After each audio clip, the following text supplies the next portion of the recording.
अस्सलाम वालेकुम ख़वातीन व हज़रात, मैं वसीम रानी और आज आपके सामने पेश करने वाला हूँ लाजवाल इश्क एपिसोड नंबर 45 का रिव्यू सोलो। मैडम बिज़ी है फिर से, तो मैं अकेला कर रहा हूँ आज। तो इस एपिसोड में कुछ ऐसे मसले चल रहे हैं जो इस एपिसोड में भी सॉल्व नहीं हुए हैं और कुछ हो चुके हैं, कुछ होते होते नज़र आ रहे हैं, लेकिन ये सिलसिला तो चलता रहेगा। सबसे पहली बात कर लेते हैं हम जुनैद और आयशा की, जो एक मसला चला आ रहा है।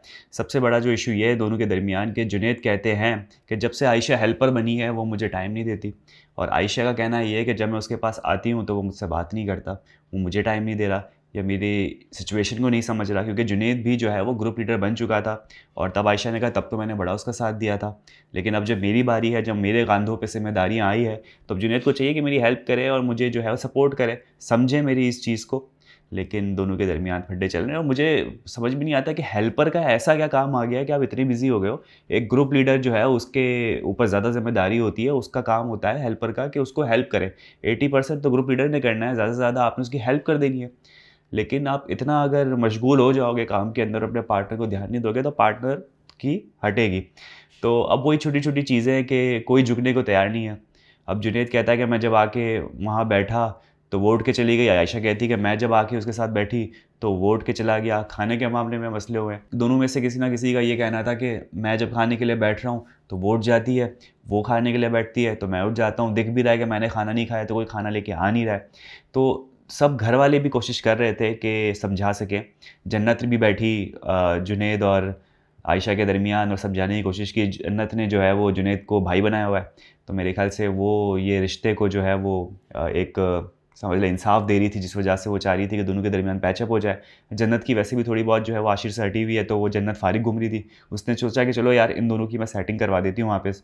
इसी तरह जो है वो माज भी चाह रहे थे कि दोनों का जो है वो पैचअप हो जाए। तो ये घर के लोग अपनी एफर्ट्स लगा रहे थे कि जुनैद और आयशा के दरमियान जो कुछ भी डिफरेंसेस है वो पूरे हो। और ये लोग ये भी चाह रहे थे कि इतना ज़्यादा रायता फैले ना हो, इतनी ज़्यादा शोर शराबा ना हो कि सबको पता चल जाए कि कोई मसला चल रहा है। लेकिन छोटा सा घर है और इतने ज़्यादा लोग नहीं है, सबको पता चल जाता है कि मसले क्या चल रहे हैं। घूम फिर के बाद जो है वो मीर हमज़ा पे भी आती है कि शायद मीर हमज़ा ने जो है वो आग लगाई है या उसने किया। तो जुनैद ने बोला कोई उसका मसला नहीं है, वो मुझे पता है उसने क्या किया है, लेकिन वो कल्प्रिट नहीं है मेन। हम दोनों के दरमियान जो चीज़ें चल रही है बस वो चल रही है। तो मीर हमज़ा जो है वो फंसते फंसते हुए जो है वो बच गए। लेकिन मास का टारगेट अभी भी मीर हमज़ा है, क्योंकि इस एपिसोड में भी माज ने जो है काफ़ी बातें बताई है मीर हमज़ा के हवाले से कि भाई वो जानबूझ के फुप्पो बना हुआ है, या वो जो है वो कोई मौका जाने नहीं दे रहा कि किसी ना किसी पार्टनर को जो है वो बहकाए और अपनी तरफ जो है माइल कर ले। तो मास की ये सोच चल रही है और बाकी भी घर में लोग ऐसे जो मीर हमज़ा को लेके अलर्ट हैं कि वो कुछ भी चाल चल सकता है, क्योंकि वो अकेला है, उसको कोई ना कोई पार्टनर तो चाहिए, तो किसी दूसरे का रिलेशन भी वो तोड़ सकता है। तो यही देखना है कि किस तरीके से मीर हमज़ा ये जो स्ट्रैटेजी है अपनी, कि वो किसी का पार्टनर जो है वो तोड़ के अपनी तरफ लाता है या फिर सिर्फ फुप्पो बन के रहता है या फिर वो एंजॉय करता है। बाकी आपको खबर तो मिल गई होगी कि मास का इंटरव्यू हमने कर लिया है। इंस्टाग्राम पे हमारी कलेक्टिव पिक्चर भी पोस्ट हुई थी और साथ में हमने एक स्टोरी भी लगाई थी, पोस्ट भी की थी, जिसमें मास ने जो है वो अपने कुछ टैलेंट का मुजाहरा किया, गाना गाकर गिटार शिटार वो लेकर आए थे अपने साथ।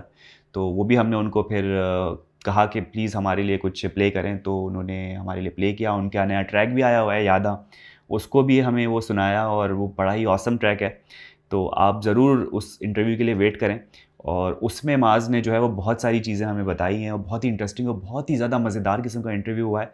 तो जब वो चीज़ें हमसे बात कर रहे थे, तो अब जो मैं एपिसोड देख रहा हूँ तो मैं रिलेट कर पा रहा हूँ कि हाँ यार, माज जो कह रहा था वो बहुत ही चीज़ जो है ना वो उससे लिंक हो रही है। और बहुत फ़नी चीज़ें हुई है उस इंटरव्यू के दौरान और किस्से कहानियाँ उन्होंने सुनाई है। तो स्टे ट्यून फॉर डैट और उसके लिए ज़रूर वेट करें। मोस्ट प्रोबेबली हम शायद मंडे को उसको लॉन्च करें या शायद ट्यूसडे को करें, लेकिन नेक्स्ट वीक हो ही जाएगा, आपको जो है वो पब्लिश होता हुआ नज़र आ जाएगा। बाकी शिराज़ का इंटरव्यू भी जो है वो हमने पब्लिश कर दिया था और उस पे भी अच्छे खासे आप लोगों के कमेंट्स आ रहे हैं, आप लोग इंगेज कर रहे हैं। तो उसके बारे में भी ज़रूर बताएं कि वो इंटरव्यू आपको कैसा लगा और शिराज़ की बातें आपको कैसी लगी, उसमें आपको सच्चाई लगी, उसको उस पे आपको फेकनेस लगी, अच्छा लगा नहीं अच्छा लगा। कोई भी फीडबैक वो ज़रूर हमें दें, ताकि आगे आने वाले इंटरव्यूज़ जितने भी हैं उसको भी हम बेहतर से बेहतर बनाने की कोशिश करें।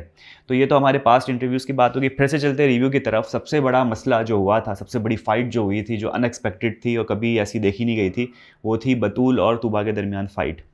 अब आज की इस एपिसोड में हमने देखा, 45th एपिसोड में हमने देखा कि अब वो चीज़ सॉल्व होती हुई हमें नज़र आई। तूबा जो है वो हाथ में चाय लिए बतूल के पास पहुंची हैं, शिराज भी खड़े हुए थे और दोस्ती का हाथ बढ़ाते हैं। जिस तरीके से उन्होंने दोस्ती की चाय उनकी तरफ बढ़ाई और कहा कि ये लो चाय पी लो, तो तूबा की तरफ से काफ़ी अच्छा जेस्चर था कि लड़ाई झगड़ा माफ़ करो, अल्लाह का घर साफ़ करो। लेकिन बतूल की तरफ से जो उनकी बॉडी लैंग्वेज थी, जो उनके एक्सप्रेशन थे, वो ज़्यादा कन्विंस नज़र नहीं आ रही थी, या फिर वो रेडी नहीं थी दोस्ती का हाथ थामने के लिए।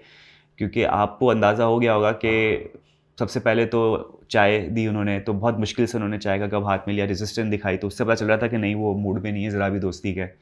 फिर एक्सप्लेनेशन देने की कोशिश की तूबा ने, उस पर भी जो है वो इतना कोई ड्राई उन्होंने रिस्पॉन्स दिया। और लास्टली जो कि बहुत बुरा लग रहा था देख के, जिसमें उसने कहा तूबा ने कि हग ही दे दें, चले माफ़ करते हैं एक दूसरे को। 2-3 दफ़ा कहा कि हग दे दें, हग दे दें, लेकिन बहुत ही फोर्सफुल आके बोलते हाँ वो तो मैं दे रही हूँ, आ जाओ हग कर लो, लेकिन अपना पॉइंट ऑफ व्यू ने रखा। तो वो बहुत बुरा लग रहा था कि तूबा इतना बोल रही थी कि चलो यार माफ़ करते, ख़त्म करते हैं। तूबा की तरफ से लग रहा था कि बस ख़त्म करते हैं, क्लियर करते हैं, लेकिन वो सामने से जितना ठंडा रिएक्शन आ रहा था ना, तो वो लग रहा था बिल्कुल भी मूड में नहीं है। और शायद क्योंकि कैमरे हर जगह पे लगे हुए हैं और लोग जज कर रहे होंगे, शायद उस वजह से तूबा ने जो है वो दोस्ती का हाथ जो है वो थामा है। वरना तूबा अगर कैमरे नहीं होते और शिराज वहाँ खड़ा नहीं होता, तो शायद वो कहती कि बेटा ये चाय पकड़ो निकलो, क्योंकि वो वाली एकदम बिल्कुल एक्सप्रेशन, बहुत ही ड्राई उन्होंने रिस्पांस दिया ये देखकर। और अच्छा ही लग रहा था कि यार चलो यार, वो एक बंदी दोस्ती का हाथ बढ़ाने आई है, चाय भी ले आई, आपसे हग मांग रही है, आपको एक्सप्लेनेशन भी दे रही है कि यार कोई कॉम्पिटिशन नहीं है, तो आपको भी फ़र्ज़ बनता था कि चलो यार 2 मीठे बोल बोल के आप भी उसको सुलझा दो, ख़त्म करो। लेकिन आपकी तरफ से जो दोस्ती का हाथ थामा गया ना, उस पे हम एज़ एन ऑडियंस तो देख के सैटिस्फाई नहीं है। हो सकता है कि आपका दिल बहुत ज़्यादा दुखा हो इस बात में और आपके दिल में अभी भी कुछ हो, तो उसी का ही रिएक्शन हो। लेकिन मेरे ख़्याल से अब दिन गुज़रते जाएँगे और फिर कितना ही आप दिल में रख लेंगी, और एक बंदी जब आ गई है तो थोड़ा-सा दिल नरम रखना चाहिए आपको। आगे हमारी यही उम्मीद है कि आप लोग जल्द से जल्द जो है वो दोस्ती एक साथ जैसे पहले थे वैसे ही हो जाएँ, क्योंकि दिल में जितना ही आप एक-दूसरे के लिए रखोगे कोई ना कोई बात, तो वो फिर शो में भी नज़र आएगी और फिर मज़ा नहीं आएगा। बाकी दूसरी तरफ जो है वो थोड़े साइड कैरेक्टर्स भी हैं हमारे, जो इस वक्त मेन फोकस में नहीं है। जैसे कि हमज़ा गुल की तफरीयाँ चल रही होती है, बच्चों वाली हरकत जो हाथ मिलाने जाते हो फिर आप हाथ ऊपर खींच लेते हो, तो वो थोड़ा-सा फ़न एलिमेंट उन्होंने टीम में दिखाया लाज़वाल इश्की के, देखो यार ये भी मस्तियाँ चल रही है। हमज़ा गुल और फ़ातिमा का लगता है कि उनकी स्टोरी लाइन जो है वो कहीं अटक गई है, रुक गई है। वो लोग लाज़वाल इश्क के फ़ॉर्मेट से ज़्यादा जो है वो कोई दोस्ती वाले फ़ॉर्मेट पे ज़्यादा फ़िट बैठते हैं। अगर दोस्ती का ये फ़ॉर्मेट होता कि सबसे अच्छी, सबसे मज़ाकिया, सबसे फ़नी, लाइट हार्टेड दोस्ती किसकी है, या उसका अगर शो होता, तो फ़ातिमा और हमज़ा गुल ज़रूर जीतते। क्योंकि अब उन दोनों को हम देखते हैं ना, तो वो एज़ अ दोस्त नज़र आते हैं, छेड़ रहे हैं एक-दूसरे को, मार पीट रहे हैं, तफरीयाँ कर रहे हैं। लेकिन वो इश्क वाली जो एलिमेंट है ना, वो इन दोनों में नज़र नहीं आता।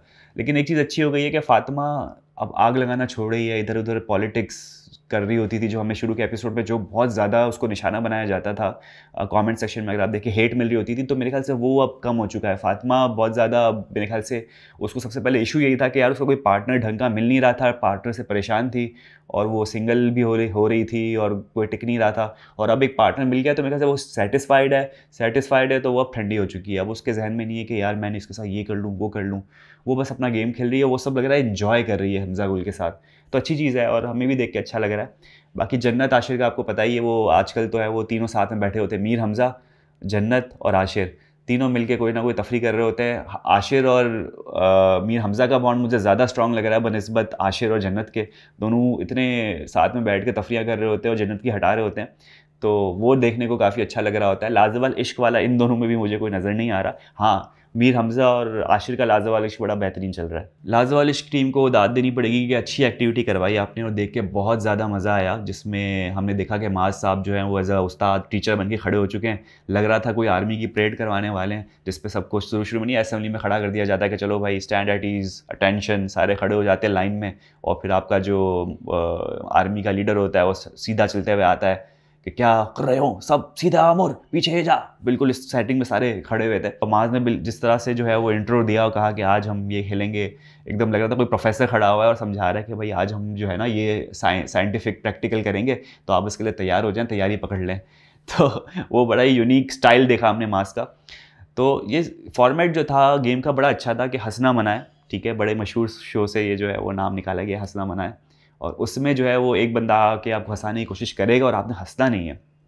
एंड में भाई कंपटीशन अगर हम देखें तो फातिमा और जन्नत के दरमियान बड़ा ही तगड़ा कंपटीशन चला है। ये जो दोनों लड़कियां ना हाईली कॉम्पिटिटिव है, आप देखिए हर गेम में ये दोनों टिकती ही टिकती हैं। इनके लिए ये फॉर्मेट गलत है, मुझे लगता है इनको तमाशा में जाना चाहिए या फिर अल्टीमेट मुकाबला में जाना चाहिए या कोई ऐसी कोई रियलिटी शो में जाना चाहिए जहाँ पर इस किस्म के टास्क हो। ये बहुत अच्छा परफॉर्म कर सकती है लड़कियाँ, लेकिन लाजवाल इश्क के हिसाब से मैं कहूँगा कि फिट नहीं बैठ रही, तो एंड तक वो टिकी नहीं, हंसने का नाम नहीं है। बाकी लड़कों ने बड़ी अच्छी कोशिशें की है और एक दूसरे को हंसाया है, मतलब उनको देख देख के हमें हंसी आ रही थी। तो इस किस्म के जो अगर फॉर्मेट अगर करवाए लाजवाल इश्क की टीम, तो देखने भी मज़ा आए और बोर भी ना हो बंदा। फिर वही कहूँगा 1.5 घंटे का ट्रैक जो शो होता है ना, वो काफ़ी ज़्यादा बोरिंग हो जाता है। इस किस्म की एक्टिविटीज़ जो है ना, इसको बेहतरीन बनाती है और हम तो यही सजेस्ट करेंगे। खैर अब सजेशन का फ़ायदा नहीं, सीज़न 2 के लिए सजेशन दे सकते हैं क्योंकि ये सब रिकॉर्ड हो चुका है पहले से।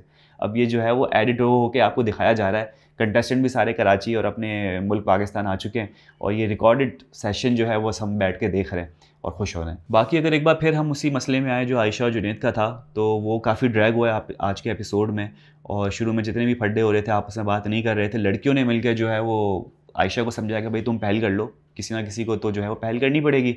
और सबसे यूनिक आइडिया जो बतूल के जहन से आया, दिमाग से आया, वो था कि भाई चाय बना के दे दो, वो पिघल जाएगा। अब बतूल जो है वो चाय क्वीन है, आपको पता है, वो चाय बनाने के मामले में नंबर 1 है। उसको जब मौका मिलता है सबके लिए चाय बना रही होती है। शिराज का सबसे शुरू में यही फट था, भाई बस कर दो, कितनी चाय बनाओगे, मेरे साथ बैठो। तो बतूल के जहन में था चाय बना लो, बंदा पिघल जाएगा। और आयशा मान जाती है, चाय वाय लेके जाती है जुनैद के पास। और फिर जुनैद भी दूसरे हम देखते हैं सीन में वो खाना लेकर आता है, खिलाने की कोशिश करते हैं। तो यहाँ लगता है कि पैचअप हो रहा है और दोनों की बातें जो है वो सबके ग्रीवियंसेस दोनों के अपनी जगह पे बिल्कुल ठीक हैं। लेकिन बस यही है कि एक को झुकना पड़ता है, जब एक झुकता है तो दूसरा वाला भी नरम होता है कि यार चलो यार इसने अपनी गलती मान ली है तो मुझे भी जो है पैचअप कर लेना चाहिए। अगर दोनों अपना ईगो रखते हैं तो फिर मामला ख़राब होता है और ड्रैग होता है, जो अब तक ड्रैग होता हुआ नज़र आया। लेकिन ये अच्छी चीज़ है कि आयशा की तरफ से मुझे थोड़ा झुकाव नज़र आया कि हाँ वो रेडी है पैचअप करने के लिए। आयशा थोड़ा फ़नी वे में जो है वो हर चीज़ को लेके आ चुकी थी पैचअप करने के लिए, लेकिन जुनैद जो है वो फिर भी थोड़ा सख्त लौंडा बन के बैठा हुआ था। और फिर हमने देखा कि आयशा ने भी फिर थोड़ा बहुत सख्ती दिखाई जब जुनैद दे के आया था खाना खा लो खाना खा लो। तो ये छोटे छोटे नोक जो क्यूट मूवमेंट उनके दरमियान हुए, लेकिन मसला सॉल्व समझ ले हो ही गया है। अब आगे जुनैद और आयशा का आपको मसला देखने को नहीं मिलेगा। अगर प्रोग्राम के एंड की बात करें तो आयशा उमर की एंट्री होती है। आज तो समझ लें पूरा जो शो था वो एक्टिविटी से भरपूर था, तो आयशा उमर भी एक्टिविटी लेकर आती। जो चीज़ लड़कों से करवाई गई थी शुरू के एपिसोड में, आज लड़कियों से करवाई गई। वो कहा गया कि आपने लिखना है शेर, और शेर लिखने के बाद लड़के जो हैं वो उसको मार्क करेंगे, पॉइंट्स देंगे, और जो सबसे ज़्यादा पॉइंट हासिल करेगी लड़की, उसके पास से मौका होगा कि वो घर के अंदर रहते हुए ही एक बड़ा ही एलिगेंट सा प्यारा सा डिनर कर सके अपने पार्टनर के साथ, या शायद किसी और को भी चूज़ कर सकती है। या आयशा उमर मेरे ख्याल से इनको ऑप्शन देगी। तो सारी लड़कियां लगी हुई थी अपने अपने शेर। एक दो शेर तो हमने देखे जो सुने हुए भी थे ट्रेलर में, जो सुनाए जा रहे थे। लेकिन फातिमा को बड़ा इसमें टेंशन था क्योंकि ज़ाहिर सी बात है वो कह रही थी मेरी उर्दू इतनी अच्छी नहीं है, तो क्या मैं गाने के शेर लिख सकती हूँ या मैं ये कर सकती हूँ। उसने हमजा गुल को पहले ही कह दिया कि छोड़ दो भाई, हमारा डिनर नहीं हो रहा। तो फातिमा शुरू में हमेशा कहती कि भाई हमारा ये नहीं हो रहा, लेकिन परफॉर्म भी अच्छा करती है। जैसे बलून वाले टास्क पे आपने देखा होगा, शुरू में कह रही थी कि ये मुझे मसला है, लेकिन बहुत अच्छा परफॉर्म किया। You never know, Fatima comeback बड़ा अच्छा दे सकती है और बहुत बड़ा सरप्राइज़ दे सकती है क्योंकि बहुत कंपेटिटिव है। क्या पता उस वक्त उसके दिमाग में कोई ऐसी चीज़ आ जाए, कोई ऐसा शेर आ जाए जो उसने कभी सुना, उसको मतलब भी ना पता हो, वो लिख दे और शायद अच्छे पॉइंट्स मिल जाए। तो देखना ये होगा। सबसे मेन चीज़ ये कि लड़के पॉइंट किस तरीके से दे रहे हैं, उनको किस तरीके से मार्किंग हो रही है, बाइस्ड हो रहे हैं, नहीं हो रहे हैं। उसके बाद फिर क्या होता है कि कोई जीतेगा तो लड़कों के दरमियान कोई फड्डा होगा। लड़कियां क्या लड़ेंगी लड़कों से या किसी से इंडिविजुअल से कि तुमने मुझे पॉइंट कम क्यों दिए, तुमने उसको क्यों दिए क्योंकि तुम्हारी वो दोस्त है उससे। तो बिल्कुल, तो ये इस किस्म के आपको जो है फड्डे नज़र आएंगे, मुझे ऐसा लग रहा है, डाउट है। तो लेकिन बड़े मज़ेदार मेरे ख्याल से शेर और शायरी वाला भी सेशन होगा। देखते हैं लड़कियों ने अपना दिमाग लड़ा के कैसा शेर लिखा है लड़कों के लिए। तो ये हमें जो है वो मंडे के एपिसोड में पता चलेगा, जो कि एपिसोड नंबर 46 होगा। और जैसा कि मैंने आपको बताया कि मंडे या ट्यूसडे कोशिश होगी कि मास का इंटरव्यू भी जो है हम पब्लिश कर दें। अब तक बड़े ही अच्छे आप लोग की तरफ से व्यूज़ आ रहे हैं। तूबा का सबसे ज़्यादा व्यूज़ आए हैं। इसके बाद जो है वो शिराज मेरे ख्याल से 10,000 12,000 व्यूज़ पे बैठे हुए हैं। और मास के हिसाब से अगर मैं बात करूँ तो मास की भी अच्छी खासी फ़ैन फॉलोइंग है और लोग काफ़ी ज़्यादा पॉजिटिव कमेंट कर रहे हैं कि हम मास के इंटरव्यू के लिए काफ़ी ज़्यादा वेट कर रहे हैं। बाकी बहुत सारे ऐसे कंटेस्टेंट भी हैं जिनसे हम अभी इस वक्त राब्ते में हैं। कुछ लोग जो है वो अपने कमर्शियल कामों में इतने बिजी हो गए कि टाइम निकालना मुश्किल हो रहा है। लेकिन हमारी कोशिश यही होगी कि आपके जो फेवरेट कंटेस्टेंट है उनको हम अपने स्टूडियो में जो है बुलाएं और आपके जितने भी सवालात हैं और जो हमारे दिलों में सवालात हैं वो उनसे पूछें और फिर एक नया पर्सपेक्टिव जो है वो उनका जाने। जिस तरह से माज ने हमें बहुत सारी न्यू चीज़ें बताई है, आपको भी सुन के बड़ा मज़ा आएगा। तो तब तक के लिए जो है वो इंतज़ार करना होगा थोड़ा बहुत आपको। इसके अलावा बहुत जल्द जो है वो हम जो एक मेरी ज़िंदगी है तू पे लूप होल्स एंड रिव्यूज़ कर रहे हैं, वो भी कल एपिसोड आ चुका है उसका 8वां। उस पर भी मैंने और नीलोफर ने बैठना है मिलके और आपके सामने ये रिव्यू पेश करना है मेरी ज़िंदगी है तू का भी। तो कंटेंट चला आएगा, लाजवाल इश्क भी चल रहा है, मेरी ज़िंदगी है तू भी चल रहा है, इंटरव्यूज़ भी चल रहे हैं। इसके अलावा आपको लगता है कि यार ये कंटेंट पे भी आप बात कर सकते हैं, या ये एक ड्रामा आया हुआ है, या ये एक रियलिटी शो आया हुआ है, नॉट जस्ट इन पाकिस्तान की अगर बात करें, इंडियन हो गया, यूएस का हो गया, या कोई और ऐसा हो गया जो बहुत ज़्यादा हिट हो रहा हो, आप देखते हो और आप चाहते हो कि उस पर मैं और नीलोफर बात करें, तो कमेंट सेक्शन में ज़रूर बताएं और सजेस्ट ज़रूर करें। तो ख़ातिन हज़रात, ये था हमारा आज का रिव्यू। उम्मीद करते हैं आपको पसंद आया होगा। यूट्यूब चैनल लाइक करें, सब्सक्राइब करें, कमेंट करें, अपना बहुत ज़्यादा ख्याल रखें। कल होगी आपसे मुलाकात। अल्लाह हाफिज़।